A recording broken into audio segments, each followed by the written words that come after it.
play to win, Play innit? to win, man. And don't get me wrong, you don't always win, but you have to learn from it. Mm. Otherwise, you're doomed to make the same mistakes again. Feel me? And that's my premise. So if I play you at FIFA and you just beat me, I have to make sure I switch up the next game, because if I get slapped again, it means that one, you're better than me, and I have to admit that.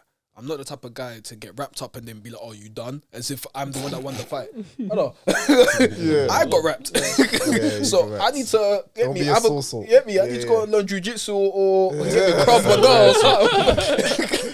Go learn some Krav Maga and get me Batman your ass or something. But let me not. I can't come and lie about it and be like, "Oh, listen, these two are the most competitive niggas in this room, bro. I'm here for it. Competition. I think that makes you strong. I think that makes you better. Like, bro, I see your wham in the gym. I promise you, if we went gym with you, whatever you're doing, I may not be able to do it, but I will try. I'll just try. That's all we ask, man. That's all we That's ask, it, bro. man. And you'll be surprised. Yeah. Because you get me. For me, surround yourself with people that elevate. You know what I'm saying? Iron sharpens iron, man. Oh, 100%. 100%. And that's something I had to learn over time. Because don't get it twisted, the people that you grow up with isn't necessarily the people that you'll end with or build with. And it's okay. You know, I think my thing was always I wanted to build something with my people, my day ones and that. Exactly, always. Because nothing feels better than It's like almost like a fairy tale. It's like a fantasy. Oh, it's like I think if anything, it's a man's fantasy. Let me pause. But on the premise that we get to grow old knowing that we built this together. And that's why maybe gangs and that is glorified in the end so much, because you grow up together doing this. So let's say you see how you watch Top Boy and like get me the Shane and that all the bread. Yeah. But who have you got your bread with? Your boys. And I'm not saying it's good, but these are the type of things that are essentially glorified in these shows on that premise. So for me, if I was to obviously revert back and make it make sense for my standpoint is I just always wanted to see my people win. Being at the top by yourself is absolutely pointless. So how did that land you at This. the product? So with my product, oh lovely. With my product, it was a case of love it. With a case of I wanted to make a difference in the world. My premise is I wanted to help as many people as I could. I didn't want people to go through what I went through. I didn't want either adults or kids not to be able to enjoy the world that we have because of something like asthma or hay fever. You know, imagine not being able to go outside and like just go and run around with either your dogs or your children or whatever because you're scared that you're going to get puffy eyes or you're going to sneeze a lot. You don't get to enjoy your surroundings. So my thing was, how can I make sure that we can always win? And this isn't just this is like the beginning for me. I want to build multiple things in the world. I want to build so many things and take away one issue at a time. That's my premise. My premise in this life is, how can I make your life easier? Because life is already hard. And sometimes I say we do it to ourselves, but sometimes I think life is supposedly simple, but us as humans, you make it quite difficult sometimes. So my thing is, if I can take away one issue, I can take away another. If I can take another, I can take away another. And then, not to say that I'm trying to be a savior, what I'm trying to do is enable you to live the life that you can live. Because let's be honest, out of all the sperms that made it to this world, you did. So already you came into the world winning. So for all those people that feel that they're like not winning in the world, the fact that you're here, you've won something. Gratitude. That 100% because you're here today. A lot of people made their recipes, have not made it to even to this point. You know, but we're here today. So that means either you're meant to be something or do something. Trust in yourself and be yourself. That is the beauty of this world. There's obviously the bad side, and there's so much negativity going around. That's why I think it's very important, especially us within our community, and especially us as some people. We need to uplift each other. I shouldn't need to see you collapse first before I go, let me give him his flowers. That's what I said. That's what I'm saying at the beginning. This is what I said from early. You, man, I'm so happy to be here.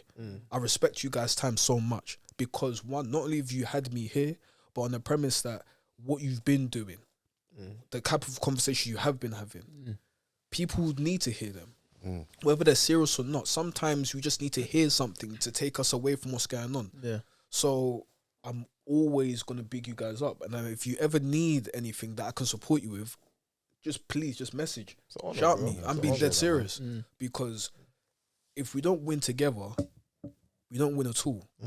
Because this is how it is. When you're trying to do this all alone, please don't misconstrue it. Anyone that says they're self-made, there's always a team around you. There's something. No, it's facts. And I think number one, your energy is refreshing, isn't it? Because I feel like this is something that the three of us have spoken about multiple times on the pod and just in our personal conversations, where it's like we look at different other communities and how they move, and they move as one. They move together, and that's how their communities grow. And then sometimes, yes, we might have wealthy black people and very successful black people, but it's always them oneselves, or they may have just them and their team. It's not like a community thing where they try and help each other in terms of one business, another business. I think I saw something with Crept and his business, the Nala's Baby thing, and they've got so many investors that are his friends and like his circle. And of course, there are his friends, so he maybe, let me get 10 bags, let me get 50 bags, whatever. But it's like, no, he's come to them as businesses and said, listen, I need an investment.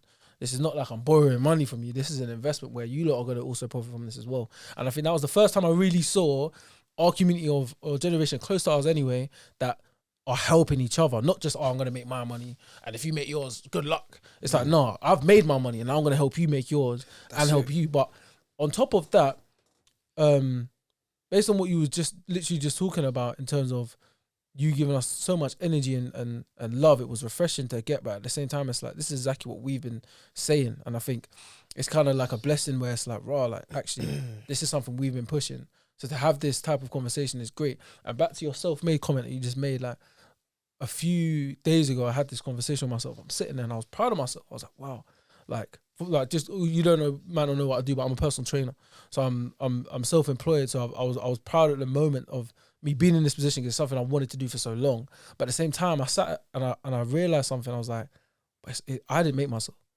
I looked at my older sisters and I was like, my older sister, she has 2 kids, she's working and stuff, like she's a real hardworking woman. But at the same time, she had to do things at a certain age that I didn't have to do. I'm the youngest out of three kids that grew up in my household, and I was afforded the right at 17, 18, 19 to focus on myself, to focus on the person who I was, focus on my business, focus on my career, and think about, what do I want to do? I had time to do that. When my sister was 18, she had to pick me up from school. When my sister was 18, she had to be at work and do something, pick me up and pick up my other sister and make sure we fed and all those. She had responsibilities. She didn't have time to think about, do I want to do this as a job? What uni should I go to? She didn't have those. She didn't have that luxury. And neither did my other sister above me. So it's like, I was afforded that. And it was like, the work they did and the things that they had to go through. When they were 2021, what was I doing at 2021? I was driving my car around, you get me, like trying to find these females, like living my life, making money, and now I'm doing my thing. Yeah. What were they doing at 21? Making sure that Nicky got home and made sure that you get me fed and watered and he was calm, and then made sure my other sister was all right.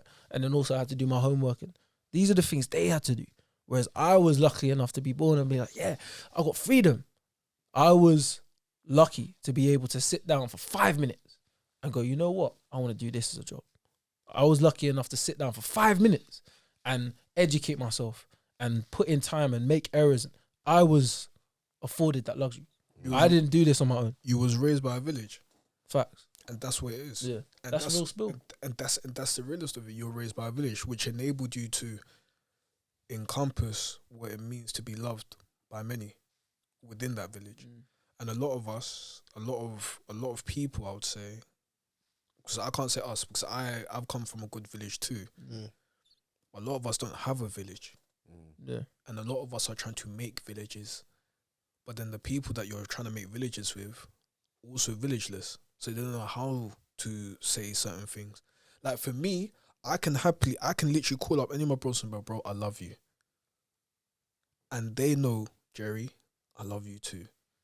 But at one point, especially I was growing up, it was a bit weird for it's a bit sus. You'd be like, brother, what's going on? But the reason I can do that and the reason I can be like that is because I understand what it means to love my fellow brother. To know that, bro, I'm here for you. I'm genuinely here for you. I'm not here for you when things are happy. I'm here for you when things are bad. This is where a test of my friendship. This is where I should get to work. You know what I'm saying? This is when it gets gritty. Because if you called me and be like, Jerry, this is lit. Everything is great. Yeah, we're chilling, enjoying. If you aren't able to call me and be like, bro, I'm going through it hard right now. I don't know what to do with my life. I don't know what's going on. I'm feeling depressed. There's where, as a friend, there's where I need to wake up and go, say, "Nine, I'm coming. I'm either coming to you, or we're gonna sit down, or we're gonna work it out." Because there's two types of families, right? There's your family that you're born into, and there's your friends. And your friends is the family that you chose. Your friends are the family that you chose. So this is why, growing up, see, I'm Ghanaian. When your parents say, "Hey, you show me your friends, I'll show you your character," it is what that generally means. Because the team that you keep is what you will be perceived as, regardless of whether you are like that or not. So I've had good friends around me. I've had really good friends around me that didn't lead me into a certain position or certain places. You know, I had a good childhood, and I will say this, and I will never negate my childhood or anybody else's. And that's something I also say. So when you said that your sister had to do this, but you didn't have to, never negate what you went through too. Because everyone's journey is different. Do you know what I'm saying? But just because you didn't go through that doesn't necessarily mean you didn't have yours. Do you know what I'm saying? Facts. I recognize I had definitely had my struggles and certain things, and trials and tribulations I had to you had to get through, for sure, 100%. But I definitely that feeling of that self-made feeling, that feeling of, oh no, I did this my own. It's very close. Sometimes it's difficult, especially if you're the person that you rely on yourself to make your income, and there's no one else. There's no other way. Like if I say I'm not working tomorrow, I don't make money. That's so true. It's like there's those decisions. There is a degree of self-made. Don't get it twisted. Yeah, there's a level, but then at the same time, it's never at that point when I stopped myself. I said, "No, wait, brother. Like, it's impossible." Because when I started thinking about those things that they went through, I'm like, "No, I'm so I'm so lucky to be able to have the opportunity to do that. Even if it was a 9-to-5 job, even if it was whatever I wanted to do, I was afforded the luxury of even having the time to get the education to be able to do this. Because there are a lot of people that are older than us or even our age, like Jay, like you got like a little sister and stuff. Like there's times you've had to go and go pick her up from school, and that's like there's a lot of people that have had to go and do those things, but I didn't. I never had to do that. So luckily enough for me, I was able to have that time to do those things, and I definitely do pat myself on the back and say, no, like you're working hard, and I still got loads of places to go. But at the same time, I never forget that. No, it wasn't just me, bro. Do you feel me? As long as you don't forget, then that's the thing. As long as you never forget, then you can always move. Because the way I see it is, if you know, a lot of people forget where they come from, they started, and you look at them now and they'll be like, brother, you were here. Humble yourself. Don't get it twisted. You've done well, but humble yourself because the world has a funny way of coming back. You know what I'm saying? The way you'll be up one day, you'll be down the next. And when I say being humble, obviously it's not necessarily meaning, oh, I didn't do this, I didn't do that. No, being humble is in the premise that because you've done well doesn't mean you can go and gun someone else for what they're doing. Or you're going to go and flaunt in this and that. Because all of that is unnecessary. For me, I don't believe in, maybe it's just where I am now in life, but showing off is nothing more than a facade to yourself. Because you're trying to prove to yourself and to everyone around you, I'm him. But if you know deep down you're not him, you can be silent. Oh, you just graft on, just keep quiet on your thing. Listen, with this company, I kid you not, it has been a graft and I've loved it. I love it. I'll be real. I love building and creating something that can help. Because that's just me. I've always wanted to help. I've always wanted to benefit. And not just myself, but people around me. Because that's all I've ever been.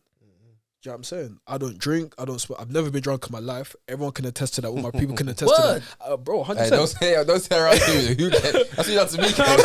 I missed the straight no chaser, bro. Bro, yeah, I heard that. I was like, but yeah, man, I've never been drunk in my life, and like I'm the medic in the gang. So if we go out, I'm the one that's driving everyone home, and I enjoy that because I know everyone's getting home safe. That's why I got the plasters and that. Get me? Yeah, I'm oh, ready. bro, I got a little cut. Oh, no, don't worry about it, man. Jay will take care of that. saying that, it makes a lot of sense why sort of this lane is what you're sort of Yeah. chasing. But also, what I wanted you to get into is there's gonna, and one thing we say about the podcast is like, if anything, we want someone to at least leave here with something. Yeah. So whether that's a message or whatever, there's gonna be a lot of people, either young, older, who do have that like business idea. So in terms of like, what are some of the things that you done or you could share, or even advice that maybe you didn't do, but looking back, you're like, actually, I could have done this. You give for someone who has that idea and they're like, wow, where do I start from? Like, I got this idea, not necessarily just to make money, but it's like, I want to help people with this idea. Where do I start?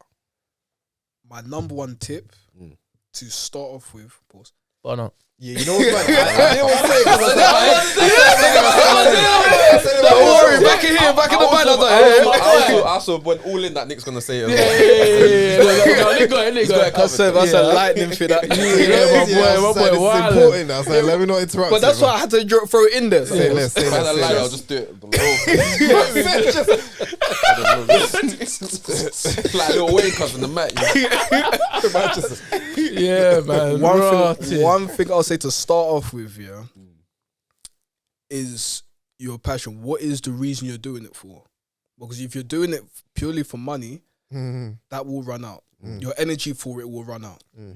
Because for me, business is a long game. It's literally a marathon. Facts. So it's not something. It's not as quick as I'm gonna do this and I'm gonna do it. Don't get me wrong. There's people on TikTok doing crazy numbers and all of that. There's all of these things, and there are business out there that will flourish. But I'll tell you now, for those that are doing a 9 to 5, do not negate that.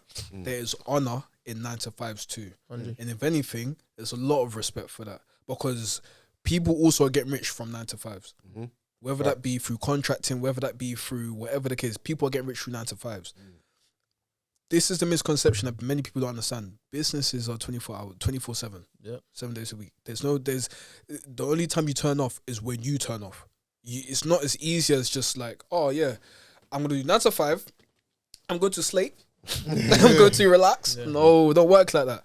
Because I could wake up at 8 o'clock in the morning or 6 or 5, whatever. I'm not going to come in and lie to you and be like, I'm one of them, man. I wake up at 5 o'clock and then I write my daily affirmations. No, that didn't work for me. I tried it. It didn't work for me. I was in bits in the morning. I was in bits in the morning. You know, once when you're looking in the mirror and I'm just staring. Ain't nothing coming to me, bro. I'm getting back to sleep. Man's affirmations seem like a diss track, bro. It's not because I'm telling you, volume 6. Straight volume 6. But for me, it was, in order to do any of these things, you must understand yourself first. You must G-check yourself. The G-check means you have to be brutally honest with yourself. And it's okay. You know what I'm saying? If you look, I am not good at this, it's okay. Because it means you are aware of what you're not good at. So that means you can move forward now. Yeah. How can I get good at it? Not everything's going to come to you just like that. Yeah. So if you really want to put in work, remember, this is what you want to do, then you're going to have to focus on it. And when I say focus, you're going to have to try and understand what it means to be this person. And you must now visualize that person you want to be. I'm not saying in the sense of today I'm going to be Batman, tomorrow I'm going to be Superman. If you want to be, let's say, an entrepreneur, that's not enough. What do you want to be an entrepreneur in? What is your specifics? You have to be specific for what you want to do. My premise was, I've always wanted to help people. And I used to suffer with this.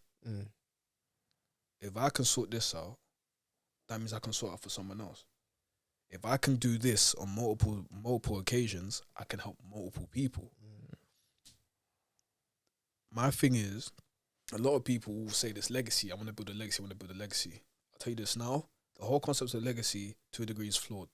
Because to a degree, you will be forgotten about. But the only legacy you can truly leave is the impact you have on others. Brother, what did I say to you the other day? Yes. It must have been like, bro. Man go black. No, I know, but bro, I said impact. Even the film, I think there was a film on Netflix we was talking about. I said, you know what the most important thing is? Impact. Remember that film I told you about, and where the woman dies and then she names her and her daughter names her child after the woman that passed away. Oh, I wasn't there that episode. Oh, it was a. But I think no, we was talking about it. I saw the episode and you was talking about the impact over obviously in terms of like your legacy. But Yeah, you was saying yeah. I was you saying driving impact. Impact is the most important thing, Yeah. and it was based on like your body, the money you make, all these things. Like it's important, of course, but it's like fuck all that. Yeah, the The frivolous. impact I actually have on the man. If I pass away tomorrow, touch wood, Yeah. the impact I've had on you, man, is the only thing you man will remember. Yeah. That's The it. things that you man learnt from Yeah, man, yeah. the jokes I've told, the things that's made you smile, Analogies. or the analogy, all these Yeah. little small things. Those are the things that you man are actually gonna remember for the rest of your life, facts, and that's the impact I've had on you. Yeah. How man looked, how man dressed, that's forget that. Do you get me? Or how what man's done, that's all irrelevant. How I inspired the man them, how have how I made the man them feel. Those are the things that's actually gonna be the things you're actually gonna think about and never forget for the rest of your life. That's it. Because think about it, like, in all honesty, the only reason we remember Martin Luther King is for this speech and for the impact he had within that era. Same with Malcolm X. Muhammad Ali, for the impact that they had. Because this is the thing, and this goes hand in hand in like businesses as well. It's the reason why a lot of businesses, they don't have, like, they're not, a lot of them now I would say are not named after humans, or they're not named after things, because things and entities last forever. Because, for instance, Meta, if Mark Zuckerberg was to leave, someone else would take over, but Meta will still be there. Twitter obviously changed the name to X, but X will still be there. It's like Apple, isn't it? That's It's like- exactly. It's like Apple, like Steve Jobs gone. Gone. But even when he was dying, he said, if I could change all my money for extra life, you'd do it. Yeah, And so at the end of the day, like, our body comes and goes. But Yeah. it's But what this we is what buy. I'm saying. literally. And this is one thing I'll say to everyone, that everyone that's watching this, time is the only thing that is actually worth anything. Because with time, when you're young, you can do so much, but as time goes, there's less and less you can do. There's less and less you can move. There's less and less your body's like deteriorating. You have, and it's out of your control. So it's so crucial now more than ever. If anyone's watching, now more than ever, try and be the best version of yourself today, and just keep on trying to do that each and every day. And when people say live your best life and all of that, understand this: you have to live, because a lot of us are living to survive. Every day was trying to survive, but God forbid if one of us or something happened where we only have till tomorrow, and they said, what was on your bucket? Now you want to create a bucket list. You won't even care about the bills Exactly. you owe, Yeah. Because you won't You get care. me? Yeah. Now you're thinking about a bucket list. No, don't think about the bucket list when it's when your time is nearly done. Think about your bucket list now, the things you want to achieve now. Because when you get to a certain age, money doesn't matter. I've been saying this. By the time I hit 98, and let's say I have 2 billion, 3 billion, and so what? Because, bro, and so what? Well, get on a yacht, man. Can't even do that, bro. It's long. Geriatric, man's gonna let me man, just. But Gotta get a wheelchair on the yacht, bro. You get me? It's all long, man. Trying to wheel up the hill. You Looking get at Spy Kids with like jets on my on my wheelchair. But at that time, of that certain age, my currency, my most valuable currency, will be the memories I've created over the time, and that will be what will be worth everything. Because I'll be sat there and I think, unless I'm sat there with my missus, be like, do you remember when we did this? Do you remember? And you keep on reliving it. Yeah. You know what I'm saying? That is the blessing. So, what's your biggest inspiration Which side? up until this point? my biggest inspiration to this point is my dad. Talk to us more about it. How come? Because my dad, in all honesty, I think my dad is a genius. And not just because he's my dad, but it's the way he articulates himself. It's the way he's able to be stern. He's able to be vulnerable, but he's always able to be real. And for all the people that know him, like, he's dad. You know what I'm saying? And I've always wanted to not only just impress, but I've wanted to show him that, look, Dad, I can also do this for others too, like you've done it for me. Do you know what I'm saying? Like, for instance, if you're not, let's say you ain't got Christmas, you're not having Christmas, My premise be like, come and have it with us. You know what I'm saying? Come and eat with us. It don't matter. Some Come and eat with matcha, us. some You know what I'm saying? kinky. Oh, bro, come and get some Yeah, KK. yanko. Yeah, get me. Come and get some wache, get me. Yeah. Some cocoa, get me. Like, bro, my premise is